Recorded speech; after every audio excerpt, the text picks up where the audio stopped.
Hello student, कैसे आप सभी लोग। उम्मीद करता हूं आप सभी अच्छे और स्वस्थ होंगे। मैं R H. Chaturvedi, assistant professor of chemistry. तो देखो, आज के इस लेक्चर में हम डिस्कशन करेंगे फ्रॉस्ट लेटिमर आरेख एवं उसकी उपयोगिता, मतलब Frost Latimer diagram and its application. ये टॉपिक आप लोगों का बहुत ज्यादा इंपॉर्टेंट टॉपिक है, क्योंकि इससे पहले ये एग्जाम में बहुत बार आप लोगों से पूछ रखा है, ठीक है ना। इसलिए इस टॉपिक को ध्यान से समझना और इसको इतनी अच्छी तरीके से एक्सप्लेन करूंगा कि आपके एक बार में ये बहुत अच्छी तरीके से समझ में आ जाएगा, ठीक है ना। एक बात और बता देता हूं आप लोगों के लिए मैं, कि देखो आप लोगों को पता है कि यूनिट खत्म होने के बाद मैं तो क्वेश्चनों को बताता हूं आप लोगों को, आप लोग भी लास्ट ईयर के पूरे क्वेश्चनों को देखा करो। जैसे कि ये यूनिट चल रही है, ये यूनिट जैसे ही खत्म होगी तो मैं तो इसके क्वेश्चन बता दूंगा कि भाई 2019 में इस यूनिट से कैसे क्वेश्चन आए, 18 में कैसे क्वेश्चन आए।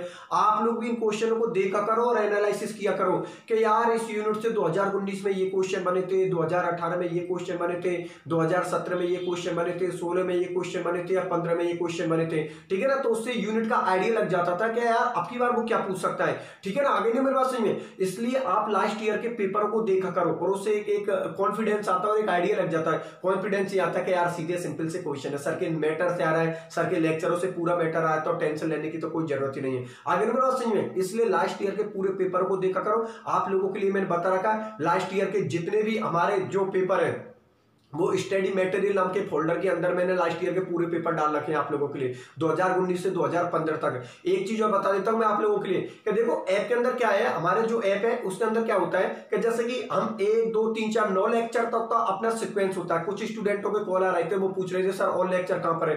तो देखो 9 लेक्चर तक तो अपना सीक्वेंस रहता है। उसके बाद क्या होता है, जैसे 10 11 12वें नंबर के जो लेक्चर होते हैं उनका सीक्वेंस ऊपर नीचे हो जाता है। जैसे कि 10 नंबर का लेक्चर ऊपर पहुंच गया, 11वें का बीच में पहुंच गया, माना कि 12वें का फिर ऊपर पहुंच गया, 13वें का फिर नीचे चल गया। तो इस चीज से वो नहीं करना है आपको। 9 लेक्चर के बाद 10वां लेक्चर देखना, 11वां लेक्चर देखना, 12वां लेक्चर देखना, 13वां, इस तरीके से सीक्वेंस में देखने।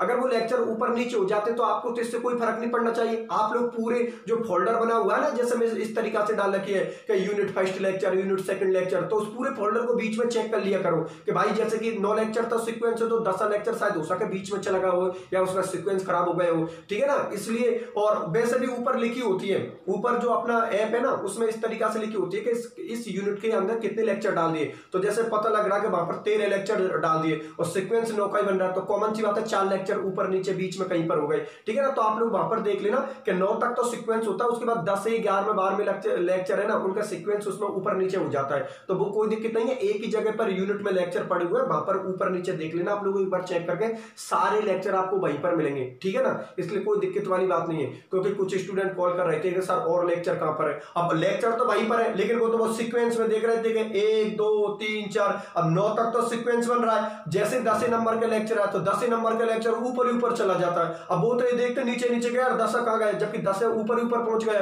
11वें 12वें नंबर के लेक्चर ऊपर नीचे हो गए, तो उनसे कोई फर्क नहीं पड़ना चाहिए। 9 लेक्चर के बाद आप 10 देखना, 11 देखना, 12 13, इस तरीके से जो सीक्वेंस होते हैं लेक्चर को उसके अकॉर्डिंग देखा करो, ठीक है ना। और जो अपने लेक्चर है ऊपर नीचे हो जाते हैं तो उससे कोई फर्क नहीं पड़ता, आप लोगों के पूरे लेक्चर एक ही जगह पर पड़े हुए हैं, ठीक है। आगे नहीं बात समझिए, आप सुनो मेरी बात ध्यान से। अब अपने लेक्चर को स्टार्ट करते हैं। टॉपिक हम लोगों को क्या है, फ्रॉस्ट लेटिमर आरेख एवं इसकी उपयोगिता, मतलब इसकी एप्लीकेशन, ठीक है ना। तो फ्रॉस्ट लेटिमर आरेख की बात कर लेते हैं। जैसे ये टॉपिक आप लोगों को समझ में आ जाएगा उसकी एप्लीकेशन बता दूंगा कि फ्रॉस्ट लेटिमर आरेख है ये किस काम में आता है। तो देखो जो फ्रॉस्ट लेटिमर आरेख है ना, फ्रॉस्ट लेटिमर जो डायग्राम है, इसके अंदर कुछ नहीं है, बहुत ही सिंपल सा इसका टॉपिक है। इसके अंदर क्या होता है कि किसी भी एलिमेंट की, किसी भी तत्व की हम ऑक्सीडेशन स्टेट को घटते हुए क्रम में लिखते हैं। घटते हुए क्रम का मतलब आप लोग समझे कि जिसकी ऑक्सीडेशन स्टेट सबसे ज्यादा है उसको तो हम कहां पर रख देते हैं, जिसकी ऑक्सीडेशन स्टेट सबसे ज्यादा है उसको तो कहां पर रख देते हैं, लेफ्ट की ओर, और जिसकी ऑक्सीडेशन स्टेट सबसे कम है उसको हम कहां पर रख देते हैं, राइट की ओर। आपको पता है ये साइड हमारी कौन सी होती है, लेफ्ट साइड होती है। ये साइड हमारी कौन सी होती है, लेफ्ट साइड होती है, और ये साइड हमारी कौन सी होती है, राइट साइड होती है, ठीक है ना। जो अपनी ऑक्सीडेशन स्टेट होती है, जो अपनी ऑक्सीडेशन स्टेट होती है, ध्यान में रखना, ऑक्सीडेशन स्टेट प्लस में ज्यादा होती है और माइनस में कम होती है। तो जिसकी ऑक्सीडेशन स्टेट सबसे ज्यादा है उसको तो कहां पर रखेंगे, लेफ्ट की ओर, और जिसकी ऑक्सीडेशन स्टेट कम है उसको कहां पर रखेंगे, राइट की ओर, और वो सीक्वेंस बना देंगे। जैसे सपोज कर यहां पर किसकी +4 ऑक्सीडेशन स्टेट है तो +4 को यहां पर रखेंगे, 3 को यहां पर रखेंगे, 2 को यहां पर रखेंगे, 1 को यहां पर रखेंगे, फिर 0 को यहां पर रखेंगे, और फिर उसके बाद माइनस में जैसे जैसे ऑक्सीडेशन स्टेट आती जाएंगी ऑक्सीडेशन स्टेट घटती जाएंगी। जैसे -1 यहां पर शो कर दिया, -2 यहां पर शो कर दिया, -3 यहां पर शो कर दिया। मेरी बात आप लोग समझ में आ गई ना। फ्रॉस्ट लेटिमर आरेख के अंदर जो किसी भी एलिमेंट के ऑक्सीडेशन स्टेट को घटते हुए क्रम में लिखते हैं, जिसकी ऑक्सीडेशन स्टेट सबसे ज्यादा उसको लेफ्ट की ओर रखते हैं, फिर पूरा सीक्वेंस बना देते हैं, जैसे कि सबसे ज्यादा कम कम कम और राइट की ओर सबसे कम ऑक्सीडेशन स्टेट को शो करते हैं, ठीक है ना। और जिनके ई नॉट की वैल्यू है, भाई जो ऑक्सीडेशन स्टेट है उसकी ई नॉट की वैल्यू होगी, ठीक है ना, तो उसके ई नॉट की वैल्यू को हम उसके एरो पर लिख देते हैं, ठीक है ना। ई नॉट की वैल्यू को हम किस पर लिख देते हैं, एरो पर लिख देते हैं, ठीक है ना। और इनको किस तरीका से एरो के अकॉर्डिंग शो करेंगे, अभी मैं आप लोगों के लिए एक एग्जांपल लूंगा, एक एग्जांपल के आधार पर फर्स्ट लेटिमर आरेख आप लोगों को बहुत बढ़िया तरीका से क्लियर हो जाएगा। तो यहां पर मैं कार्बन का एग्जांपल ले रहा हूं, उस कार्बन के एग्जांपल से ये पूरी स्टोरी आप लोगों को समझ में आ जाएगी कि इस पूरे टॉपिक का मतलब क्या है। बात आप लोग समझ में आ गई ना। आप तो बस एक ही चीज को ध्यान में रखो कि फर्स्ट लेटिमर आरेख में किसी भी एलिमेंट की, किसी भी तत्व की जो ऑक्सीडेशन स्टेट होती है उसको घटते हुए क्रम में लिखते हैं। सबसे ज्यादा ऑक्सीडेशन स्टेट को कहां पर शो करते हैं, राइट की ओर, और फिर उस सीक्वेंस बनाते हैं, और सबसे कम जो ऑक्सीडेशन स्टेट है, सॉरी ये साइड राइट नहीं है, लेफ्ट है, सबसे ज्यादा ऑक्सीडेशन स्टेट है उसको कहां पर रखते हैं, लेफ्ट की ओर, और फिर उसके बाद सीक्वेंस बनाते चलते हैं, और सबसे कम जो ऑक्सीडेशन स्टेट होगी उसको हम कहां पर रखेंगे, राइट की ओर। मतलब सबसे ज्यादा ऑक्सीडेशन स्टेट को तो लेफ्ट की ओर रखेंगे, और सबसे कम ऑक्सीडेशन स्टेट को हम कहां पर रखेंगे, राइट की ओर, क्योंकि ये साइड हमारे लिए कौन सी होती है, लेफ्ट साइड, और ये साइड हमारे लिए कौन सी होती है, राइट साइड। मेरी बात आप लोग समझ में आ गई ना। सबसे ज्यादा ऑक्सीडेशन स्टेट कहां पर, लेफ्ट की ओर, और सबसे कम ऑक्सीडेशन स्टेट कहां पर, राइट की ओर। और अभी कार्बन का एक एग्जांपल लेता हूं, उस एक एग्जांपल से पूरी स्टोरी आप लोगों को समझ में आ जाएगी कि ऑक्सीडेशन स्टेट को हम किस तरीका से घटते हुए क्रम में या डिक्रीजिंग ऑर्डर में लिखते हैं। तो देख लो आप लोग, यहां पर मैं कार्बन का एक एग्जांपल ले रहा हूं आप लोगों के लिए। देखो यहां पर ले लिया मैंने CO2, ठीक है ना, इनकी रिएक्शन है, ये 1 इलेक्ट्रॉन, ये किसमें कन्वर्ट हो रहा है, CO कार्बन मोनोऑक्साइड में, ये H2 आप लोगों का बाहर निकल गया। इसके ई नॉट की वैल्यू हो गई -0.12 वोल्ट। चलो ठीक है, फिर मैंने किसको ले लिया, इसी CO को ले लिया, यहाँ पर 2H+ और यहाँ पर जोड़ दिए मैंने 2 इलेक्ट्रॉन, ठीक है ना। ये किसमें कन्वर्ट हो गया, कार्बन में। ये आप लोगों का रहा H2O, और यहाँ पर जो ई नॉट की वैल्यू दे रखी है -0.5 वोल्ट। चलो ठीक है, फिर मैंने यहाँ पर कार्बन को ले लिया, 4H+ को ले लिया, यहाँ पर 4 इलेक्ट्रॉन इसके लिए जोड़ दिए, तो ये किसमें कन्वर्ट हो गया, CH4, और इसके ई नॉट की जो वैल्यू दे रखी है वो दे रखी है -0.13 वोल्ट। अब सुनो मेरी बात ध्यान से, यहाँ पर ई नॉट किसको शो कर रहा है, यहाँ पर ई नॉट किसको शो कर रहा है, यहाँ पर लिख देता हूं, यहाँ पर ई नॉट किसको शो कर रहा है, ई नॉट शो कर रहा है रेडॉक्स, रेडॉक्स विभव मतलब रेडॉक्स पोटेंशियल, रेडॉक्स विभव मतलब रेडॉक्स पोटेंशियल। और बी किसको शो कर रहा है, वोल्ट को, बी किसको शो कर रहा है, वोल्ट को। ई नॉट तो किसको शो कर रहा है, रेडॉक्स विभव को, बी किसको शो कर रहा है, वोल्ट को। अब सुनो मेरी बात ध्यान से, इसका मैं फ्रॉस्ट लेटिमर डायग्राम बना रहा हूं, उसको देख लो। फ्रॉस्ट लेटिमर डायग्राम इसका ये बनेगा CO2, ठीक है ना, यहां पर लिख दिया मैंने CO, ठीक है ना, इसमें -0.12 वोल्ट, ठीक है, यहां पर लिख दिया मैंने इसका कितना, -0.5 वोल्ट, ठीक है ना। यहाँ पर कार्बन को लिख दिया, यहाँ पर लिख दिया -0.13 वोल्ट, ठीक है ना, और यहाँ पर किसको लिख दिया, CH4 को लिख दिया। इसकी ऑक्सीडेशन स्टेट कितनी है, +4, इसकी ऑक्सीडेशन स्टेट कितनी है, +2, इसकी कितनी होती है 0, और इसकी ऑक्सीडेशन स्टेट कितनी है -4। अब देखो इसको पूरी को समझाता हूं आप लोगों के लिए। इधर देखिए, पूरा ध्यान आप लोग बोर्ड पर रखना, अभी आप लोगों को बहुत अच्छी तरीके से समझ में आ जाएगी। सुनो मेरी बात भैया ध्यान से, फ्रॉस्ट लेटिमर आरेख के डायग्राम को शो करने के लिए मैंने किसका एग्जांपल लिया, कार्बन का एग्जांपल लिया। यहां पर कार्बन की रिएक्शन करवा रखी है, CO2 2H+ 1 इलेक्ट्रॉन, तो एक इसमें कन्वर्ट हो गया CO में, और H2 आप लोगों को बाहर निकल गया। इसके इस रिएक्शन, ये जो रिएक्शन है ना, इसके लिए ई नॉट की वैल्यू दे रखी है -0.12 वोल्ट, ठीक है ना। उसके बाद CO को मैं यहां पर लेके आ गया, उससे 2 हाइड्रोजन जोड़ दिया, 2 इलेक्ट्रॉन, ये किसमें कन्वर्ट हो गया, कार्बन में, और H2 आप लोगों को बाहर निकल गया। इस रिएक्शन के लिए ई नॉट की वैल्यू कितनी दे रखी है, -0.5 वोल्ट, ठीक है ना। उसके बाद आप लोगों को पता है, इस कार्बन को मैं यहां पर लेके आ गया, ठीक है ना, उससे 4H+ जोड़ दिया, 4 इलेक्ट्रॉन जोड़ दिए, ये किसमें कन्वर्ट हो गया, CH4 में, और इस रिएक्शन के लिए ई नॉट की वैल्यू कितनी होती है, -0.13 वोल्ट। अब सुनो मेरी बात ध्यान से, कि इसको तो कर दो साइड में, इसको तो पूरे को कर दो साइड में, ठीक है ना, ये तो रिएक्शन है, ठीक है ना, ये रिएक्शन है। अब इन तीनों रिएक्शनों को, एक रिएक्शन ये रही, एक रिएक्शन ये रही, एक रिएक्शन ये रही आप लोगों की, इन तीनों रिएक्शनों को मुझे फ्रॉस्ट लेटिमर डायग्राम के अंदर लिखना है, ठीक है ना। इन तीनों रिएक्शनों को मुझे किस में सेट करना, फ्रॉस्ट लेटिमर डायग्राम में। अब फ्रॉस्ट लेटिमर डायग्राम में आप लोगों के लिए क्या बात बताई थी, कि जिसकी ऑक्सीडेशन स्टेट सबसे ज्यादा है उसको तो कहां पर रखेंगे, लेफ्ट की ओर, और जिसकी ऑक्सीडेशन स्टेट कम है उसको कहां पर रखेंगे, राइट की ओर। तो कॉमन सी बात है, ऑक्सीडेशन स्टेट प्लस में ज्यादा होती है, माइनस में ऑक्सीडेशन स्टेट कम होती है। लेंगे, ठीक है ना। तो यहां पर देखो इधर से तो हम किसको लेंगे, CO2 को लेंगे, ये CO2 को लिख दिया। यहां पर से हम किसको लेंगे, देखो यहां से तो मैंने किसको ले लिया, CO2 से ले लिया, इसमें से मैंने किसको ले लिया, CO को ले लिया, ठीक है ना। यहां से मैंने किसको ले लिया, कार्बन को ले लिया, और यहां से मैंने किसको ले लिया, CH4 को ले लिया। एक बार फिर देख लेना भैया, फ्रॉस्ट-लेटीमर जब मैं डायग्राम रिप्रेजेंट कर रहा हूं तो फ्रॉस्ट-लेटीमर डायग्राम रिप्रेजेंट करते वक्त यहां से मैंने किसको ले लिया, CO2 को ले लिया, ठीक है ना। यहां से मैंने किसको, यहां से ले लो, यहां से CO2 को ले लिया, इसमें से किसको ले लिया, CO को ले लिया, ठीक है ना। इसमें से किसको ले लिया, कार्बन को ले लिया, और इसमें से किसको ले लिया, CH4 के लिए ले लिया। मेरी बात आप लोग समझ में आ गई, मतलब एक को दो बार रिपीट नहीं कर रहे हैं। जैसे कि आप बताएं इस पूरी रिएक्शन में से मैंने किसको लिया है, CO2 को ले लिया, ठीक है ना। इस पूरी रिएक्शन में से मैंने किसको ले लिया, CO को ले लिया, ठीक है ना। इस पूरी रिएक्शन में से मैंने किसको, इस वाली रिएक्शन में से तो मैंने किसको लिया है, CO2 को लिया है। इस पूरी रिएक्शन में से मैंने किसको लिया है, CO को लिया है, ठीक है ना। इसमें से एक जगह से तो मैंने किसको लिया है, कार्बन को लिया है, और प्रोडक्ट में से मैंने किसको लिया, CH4 को, क्योंकि आपको था फाइनल प्रोडक्ट अपना कौन है, CH4। तो कॉमन सी बात है, उसको तो लास्ट में मुझे लेना ही है। तो देखो शुरुआत किससे हुई है, CO2 से, तो CO2 मुझे लेना पड़ेगा, ले लिया। और खत्म किस पर हुआ है, CH4 पर, तो देखो खत्म मैंने CH4 पर कर दिया। शुरुआत किससे हुई है, CO2 से, लिख दिया। खत्म किस पर हुई है, CH4 पर, वो भी CH4 मैंने दिखाई नहीं दे रहा, मैं ऊपर लिख देता हूं। देखो इस CH4 को मैं यहां पर लिख देता हूं, ये लिख दिया CH4, और उसमें होता -1 चार्ज, -4 चार्ज, ठीक है ना। यहाँ पर CH4 लिख दिया, इस पर चार्ज होता -4। अब सुनो मेरी बात ध्यान से, एक बार फिर देख लेना भैया, इस तीनों रिएक्शन, एक रिएक्शन ये रही, एक रिएक्शन ये रही, एक रिएक्शन ये रही, ये तीनों एक ही रिएक्शन होती है। इनका फ्रॉस्ट-लेटीमर डायग्राम बना रहा हूं मैं, फ्रॉस्ट-लेटीमर डायग्राम बना रहा हूं। तो देखो आपको पता है रिएक्शन की शुरुआत किससे हुई है, CO2 से हुई है, CO2 को लिख दिया, ठीक है ना। रिएक्शन खत्म किस पर हुई है, CH4 पर हुई है, लिख दिया। उसके बाद इस वाले स्टेप में से मैंने किसको लिया है, CO को लिया है, ले लिया, और इस वाले में से मैंने किसको लिया है, कार्बन को लिया है, ठीक है, लिख दिया कार्बन को। अब सुनो मेरी बात ध्यान से, क्या जो रिएक्शन आप लोगों की दे रखी है ना रिएक्शन, उसके E0 की वैल्यू को हम कहां पर लिखते हैं, एरो पर लिखते हैं। ये फ्रॉस्ट-लेटीमर डायग्राम के रूल होते हैं कि फ्रॉस्ट-लेटीमर डायग्राम को जब आप रिप्रेजेंट करोगे ना, तो जो E0 की वैल्यू है उसको किस पर शो करोगे आप, एरो पर। E0 की वैल्यू को किस पर शो करोगे, और एरो पर।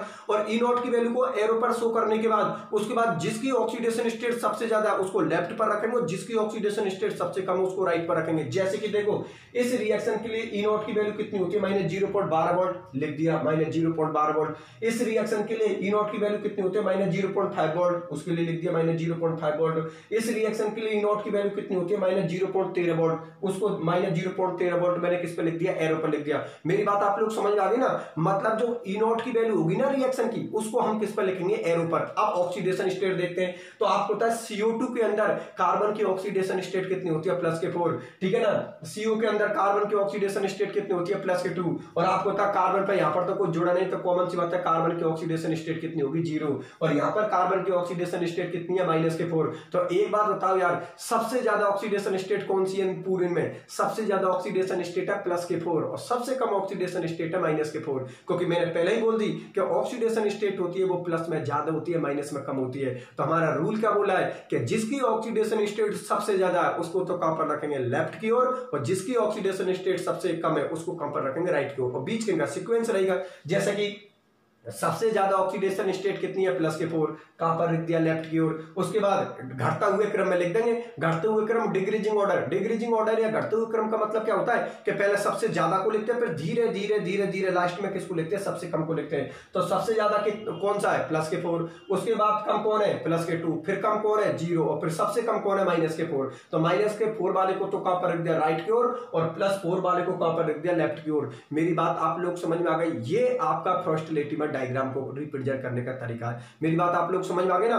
फ्रॉस्ट-लेटीमर डायग्राम को किसी भी रिएक्शन के लिए, किसी भी एलिमेंट के रेस्पेक्ट में अगर आप शो कर रहे हो, तो जो उसके E0 की वैल्यू है रिएक्शन की, उसको तो एरो पर लिखोगे, और जिसकी ऑक्सीडेशन स्टेट सबसे ज्यादा है उसको कहां पर रखोगे, लेफ्ट की ओर, और जिसकी ऑक्सीडेशन स्टेट सबसे कम उसको कहां पर रखोगे, राइट की ओर। मतलब डिक्रीजिंग ऑर्डर, घटते हुए क्रम को बना देना आप लोग। यहां पर सबसे ज्यादा, फिर कम कम कम कम, और लास्ट में सबसे कम, ठीक है। सबसे कम वाला कहां पर आ जाएगा, राइट की ओर, ठीक है ना। सबसे ज्यादा कहां पर आ जाता है, लेफ्ट की ओर। मेरी बात आप लोग समझ में आ गई ना। एक बार फिर देखना, रिएक्शन की शुरुआत किससे हुई है, CO2 से।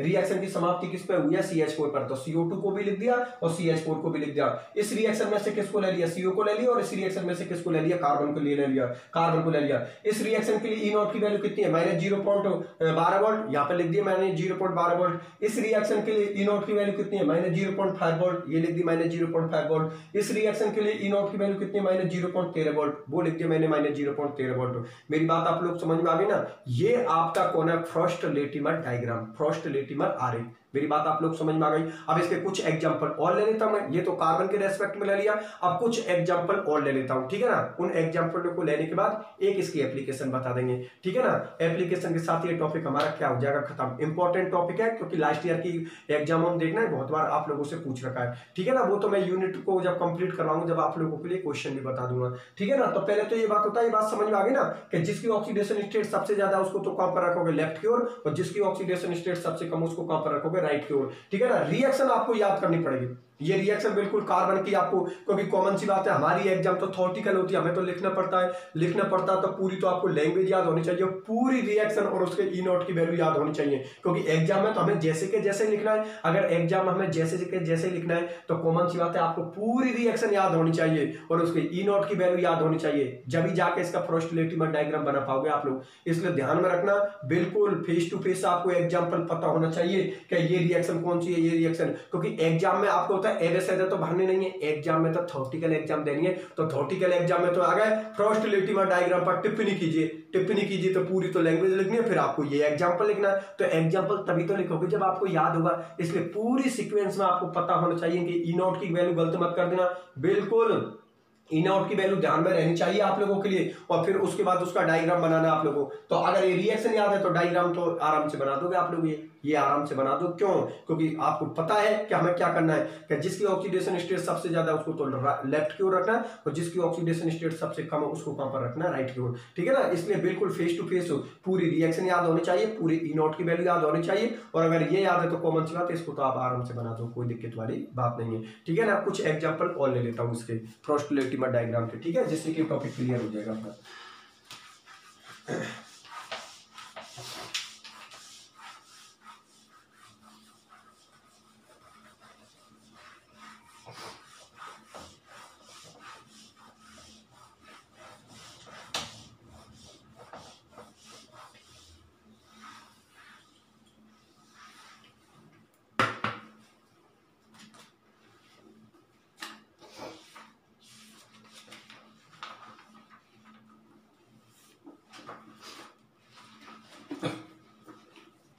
देखो, वर्ग 13 के तत्व ले रहा हूं, मतलब बोरोन फैमिली के। वर्ग 13 के एलिमेंट किसको होते हैं, बोरोन फैमिली के। वर्ग 13 के तत्वों के लेटिमर आरेख, वर्ग 13 के तत्वों के लेटिमर आरेख, ठीक है, बना देता हूं उनके। यहां पर लिख दिया B+3, इसके लिए E0 की वैल्यू किस पे लिखनी है, एरो पे लिखनी है। ये किस में कन्वर्ट हो गया, बोरोन में, ठीक। यहाँ पर Al+3, इसके लिए E0 की वैल्यू कितनी दे रखी, -1.662, ये किस में कन्वर्ट हो गया, Al में, ठीक। उसके बाद ये यहाँ पर किसको दे रखा है, Ga को, +3, ये यहाँ पर इसके E0 की वैल्यू -0.65, ठीक। ये किस में कन्वर्ट हो गया, Ga+2 में। फिर इसके E0 की वैल्यू कितनी दे रखी है, -0.65, ये किस में कन्वर्ट हो गया, Ga में। उसके बाद In+3 -0.49, इसकी E0 की वैल्यू दे रखी है, ये किस में करना, In+2 में, ठीक है ना। फिर ये रिएक्शन आगे चलती है, -0.4 इसकी E0 की वैल्यू है, ये किस में कन्वर्ट होगा, In+ में। फिर इसके E0 की वैल्यू कितनी दे रखी है, -0.24, ठीक है ना। ये किस में कन्वर्ट होगा, इंडियम में, In में। अब एक एग्जाम TL का ले लेते हैं, TL+3 है, ठीक है ना, इसकी वैल्यू +1.25, ठीक है ना। ये किस में कन्वर्ट होगा, Ti+ में, ठीक है ना, सॉरी Ti में नहीं है, TL है। ये किस में कन्वर्ट होगा, TL में, और ये किस में कन्वर्ट हो गया, TL में, ठीक है ना। यहाँ पर प्लस लिख दिया, यहाँ पर TL सिंगल लिख दिया, ठीक है। यहाँ पर लिख दिया 0.33 वोल्ट। अब सुनो मेरी बात ध्यान से, देखो सुनो मेरी बात ध्यान से, अभी इसको मैं पूरी को समझा देता हूं आप लोगों के लिए। देखो मैंने पहले ही बता दिया आप लोगों के लिए कि लैटिमर डायग्राम को जब हम शो करते हैं तो उसकी जो ऑक्सीडेशन स्टेट है उसको घटते हुए क्रम में लिखते हैं, डिक्रीजिंग ऑर्डर में लिखते हैं। घटते हुए क्रम का मतलब आप लोगों को पता लग गया, सबसे ज्यादा ऑक्सीडेशन स्टेट कहां पर रहेगी, लेफ्ट की ओर, और सबसे कम ऑक्सीडेशन स्टेट कहां पर रहेगी, राइट की ओर। फिर सीक्वेंस रहेगा बीच वाले इनका, कैसे, इधर देखो आपको पता है B+3 की यहाँ पर ऑक्सीडेशन स्टेट कितनी है, +3 है, और यहाँ पर इसकी ऑक्सीडेशन स्टेट कितनी है, 0। तो देखो हाई ऑक्सीडेशन स्टेट तो कहां पर लिख दिया, लेफ्ट की ओर, और लो ऑक्सीडेशन स्टेट कहां पर लिख दी, राइट की ओर। यहाँ पर देखो Al पे कितना चार्ज है, +3। हाँ, और एक E0 की वैल्यू हमेशा एरो पर रखनी है, ध्यान में रखना, E0 की जो वैल्यू है हमेशा एरो पर रखनी है आपको। ये आप लोगों का एरो है, इस पर आपको E0 की वैल्यू रखनी है, ठीक है ना, मतलब रेडॉक्स विभव, रेडॉक्स पोटेंशियल की वैल्यू को रखना है आप लोगों के लिए। अब सुनो, ये कौन है, Al+3, यहाँ पर इसकी ऑक्सीडेशन स्टेट कितनी है, +3 है, तो कहां पर रखा है, लेफ्ट की ओर, और आपको पता है यहाँ पर ऑक्सीडेशन स्टेट कितनी है, 0। देखो कोई भी चार्ज नहीं है, तो ये कहां पर कर दी, राइट की ओर। चलो ठीक है, अब देखो यहाँ पर इसकी ऑक्सीडेशन स्टेट +2 और कितनी, 0, +3 और यहाँ पर ऑक्सीडेशन स्टेट कितनी है, 0। तो हो गया घटता हुआ क्रम, सबसे ज्यादा ऑक्सीडेशन स्टेट, फिर उससे कम, और यहाँ पर सबसे कम। तो सबसे ज्यादा ऑक्सीडेशन स्टेट तो कहां पर रख दी, लेफ्ट की ओर, और सबसे कम ऑक्सीडेशन स्टेट कहां पर कर दी, राइट की ओर। यहाँ पर देख लो IN को +3 ऑक्सीडेशन स्टेट, उसके बाद +2 ऑक्सीडेशन स्टेट, फिर +1 ऑक्सीडेशन स्टेट और 0 ऑक्सीडेशन स्टेट। तो हो गया घटता हुआ क्रम, सबसे ज्यादा ऑक्सीडेशन स्टेट को कहां पर रख दिया, लेफ्ट की ओर, और सबसे कम ऑक्सीडेशन स्टेट को कहां पर रख दिया, राइट की ओर। मेरी बात आप लोग समझ में आ गई। यहाँ पर Tl को ले लो, Tl+3 है आप लोगों का, यहाँ पर कितना Tl+ है, ठीक है ना, ये ध्यान में रखना है, वैल्यू प्लस में, यहाँ पर ये जो E0 की वैल्यू है ना आप लोगों की, ये प्लस में है, ठीक है ना, तो इससे कंफ्यूज मत होना। देखो यहाँ पर Tl की ऑक्सीडेशन स्टेट कितनी है, +3, यहाँ पर Tl की ऑक्सीडेशन स्टेट कितनी है, +1, और यहाँ पर Tl की ऑक्सीडेशन स्टेट कितनी है, 0। तो बिल्कुल घटता हुआ क्रम हो गया, सबसे ज्यादा ऑक्सीडेशन स्टेट को कहां पर रख दिया, लेफ्ट की ओर, और सबसे कम ऑक्सीडेशन स्टेट को कहां पर रख दिया, राइट की ओर। मेरी बात आप लोगों को समझ में आ गई। तो फ्रॉस्ट-लेटिमर जो डायग्राम है उसके 100 बातों की एक बात यही है कि यहाँ पर किसी भी एलिमेंट के लिए जो केमिकल रिएक्शनों को शो करते हैं उनके E0 की वैल्यू को हम किस पे लिखते हैं, एरो पे लिखते हैं, और उनकी जो ऑक्सीडेशन स्टेट है उनको घटते हुए क्रम में लिखते हैं, अर्थात डिक्रीजिंग ऑर्डर में लिखते हैं। सबसे ज्यादा जिसकी ऑक्सीडेशन स्टेट होगी उसको लेफ्ट की ओर रखोगे, और सबसे कम ऑक्सीडेशन स्टेट जिसकी होगी उसको राइट की ओर रखोगे। मेरी बात आप लोग समझ में आ गई ना, सबसे ज्यादा लेफ्ट की ओर और सबसे कम राइट की ओर। चलो ठीक है, और ध्यान में रखना प्लस में ऑक्सीडेशन स्टेट हमेशा ज्यादा होती है और माइनस के अंदर ऑक्सीडेशन स्टेट हमेशा कम होती है, ठीक है ना। प्लस में जैसे जैसे ऑक्सीडेशन स्टेट बढ़ती जाती है वैसे हमारी ऑक्सीडेशन स्टेट बढ़ती जाती है, और माइनस के अंदर जैसे जैसे ऑक्सीडेशन स्टेट जाती है हमारी वैसे वैसे हमारी ऑक्सीडेशन स्टेट घटती जाती है। ये सारी चीजें तो आप लोग जानते हो, ठीक है, कोई दिक्कत वाली बात नहीं है। अब जो इसकी एप्लीकेशन है, फ्रॉस्ट-लेटिमर जो डायग्राम है, इसकी एप्लीकेशन में कुछ नहीं है, एक ही इसकी एप्लीकेशन दे रखी है, और उस एप्लीकेशन में आपको ये लिखना है कि जो फ्रॉस्ट-लेटिमर डायग्राम होता है इससे हम किसी भी एलिमेंट की या किसी भी रिएक्शन की E0 की वैल्यू ज्ञात कर सकते हैं, अर्थात रेडॉक्स विभव की वैल्यू ज्ञात कर सकते हैं, रेडॉक्स पोटेंशियल की वैल्यू ज्ञात कर सकते हैं, या रेडॉक्स विभव को मानक अपचयन विभव भी बोल सकते हो, ठीक है ना, मानक अपचयन विभव, स्टैंडर्ड रिडक्शन पोटेंशियल भी आप लोग बोल सकते हो। मेरी बात आप लोग समझ में आ गई ना।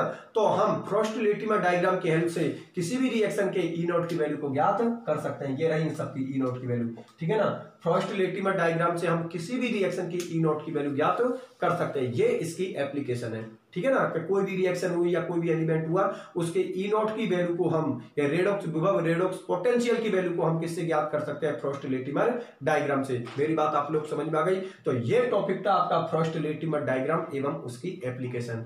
मेरी बात आप लोग समझ में आ गई। यहां तक पूरे टॉपिक को बहुत अच्छी तरीके से क्लियर कर लेना। मैं फिर बोल रहा हूं, एग्जाम में बहुत बार क्वेश्चन बन चुका है इसका, ठीक है ना, इसलिए बिल्कुल एक एक टॉपिक को, वैसे भी तो बहुत सिंपल सा टॉपिक था, ऐसी तो इसमें कोई बात ही नहीं थी, ठीक है ना, आराम से अच्छी तरीका से कर लेना। किसी भी स्टूडेंट को अगर कोई प्रॉब्लम होती है तो मेरे से पूछ लेना, ठीक है ना। बाकी कोई प्रॉब्लम वाली बात तो नहीं है, टॉपिक सीधा सा ही है, ठीक है ना। यहां तक आप लोग बिल्कुल नोट्स को कंप्लीट कर लेना, ठीक है ना। जैसे ही आप लोगों के नोट्स कंप्लीट हो जाते हैं उसके बाद आराम से उनको एक बार पढ़ लिया करो, ठीक है ना। एक बार वीडियो देख लिया, वीडियो देखने के बाद फिर एक बार नोट्स पढ़ लिए, वीडियो देखने के बाद जस्ट बाद आप नोट्स को पढ़ना, पढ़ने के बाद फिर उतारना। एक बात ध्यान में रखना, पढ़ने का तरीका बताऊं मैं, पढ़ने का तरीका ये है कि सबसे पहले तो वीडियो को देख लो पूरे फोकस के साथ, 100% फोकस आपका वीडियो पर होना चाहिए। चाहे मेरी क्लास देख रहे हो या किसी और की क्लास देख रहे हो, जब आप क्लास देख रहे हो ना तो 100% फोकस आपका क्लास पर होना चाहिए। यार एक बात सोचो, आप लोग 24 घंटे होते हैं, क्या उनमें से 3 घंटे हमारी पढ़ाई को नहीं दे सकते हम लोग? माना कि हम मेरी क्लास तो फिर भी 1 घंटे की नहीं होती, लेकिन 1 घंटा मानकर केमिस्ट्री का मान लो,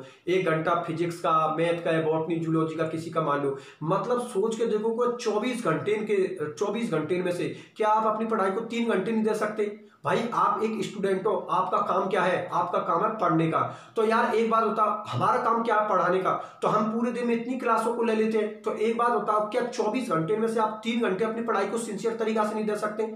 बात समझ में आ गई ना? क्योंकि दुनिया में अगर कोई चीज सक्सेस होती है, उसके पीछे एक ही चीज रीजन होती है, वहां पर होता है फोकस। जिसका जिस चीज पे जितना ज्यादा फोकस होता है ना, उसको उतनी ज्यादा सक्सेस मिलती है। ध्यान में रखना। इस वक्त मैं आप लोगों के सामने क्लास रिप्रेजेंट कर रहा हूं, तो मेरा पूरा फोकस सिर्फ क्लास पर है कि मैं क्या चीज पढ़ा रहा हूं और क्या चीज आप लोग मेरे से पढ़ रहे हो। तो जब वीडियो देख रहे हो तो उस वक्त ये है कि सर की सिर्फ वीडियो चल रही है और आसपास क्या हो रहा है उससे हमें कोई मतलब नहीं है। क्लास खत्म हो जाए उसके जस्ट बाद ही नोट्सों को देखो कि अभी क्लास ले रही, उसके बाद नोट्सों को पढ़ के देखो क्या लिखा हुआ है। नोट्सों को पढ़ने के बाद फिर उतारो, जिससे कि क्लियर हो जाए। क्योंकि एक बार क्लास ले चुके हो, एक बार आप उसको पढ़ चुके हो और एक बार आप उसको उतार रहे हो, दिमाग में ऐसी फिट हो जाएगी कि दोबारा उसको कभी भूल ही नहीं रही। मेरी बात आप लोग समझ में आ गई ना? एग्जाम के टाइम पे तो सिर्फ इस तरीका से पेज बदलने पड़ते हैं हम लोगों को। बात मेरी आप लोग समझ में आ गई ना? इसलिए जितनी भी क्लास है उसमें जितना ज्यादा आप फोकस रखोगे ना, क्लास उतनी ही ज्यादा अच्छी लगेगी और इतना अच्छा रिजल्ट आता है कि बाद में बहुत बढ़िया तरीका से रिजल्ट आता है। आपको रिजल्ट की तो कोई टेंशन ही नहीं करनी है, क्योंकि आप लोग अच्छी तरीका से जानते हो कि पिछले 5 साल से बीएससी एमएससी रिप्रेजेंट कर रहा हूँ। केमिस्ट्री हमेशा नंबर 1 पर रही है कंपेयर टू और सब्जेक्ट के। जितने भी और सब्जेक्ट है उनके कंपेयर में हमेशा केमिस्ट्री का रिजल्ट देखो और आप अपना रिजल्ट देखना, अलग ही चमक रहा हूँ, बिल्कुल अलग ही दिख रहा हूँ केमिस्ट्री के नंबर। और हमेशा याद रखोगे कि हाँ किसी से केमिस्ट्री पढ़ी थी, ठीक है ना? तो ये तो आप लोगों को बिल्कुल टेंशन नहीं करनी है और बिल्कुल अच्छी तरीका से पढ़ो। किसी भी तरीका से कोई प्रॉब्लम होती है, ये चीज मैंने आप लोगों से बिल्कुल खुली छूट दे रखी है कि अगर आपको टॉपिक से रिलेटेड, पढ़ाई से रिलेटेड अगर कोई बात या कोई प्रॉब्लम होती है, बिल्कुल आप लोग मेरे साथ शेयर कीजिए। ठीक है, फिर मिलते हैं अगले लेक्चर में। अपना ख्याल रखना।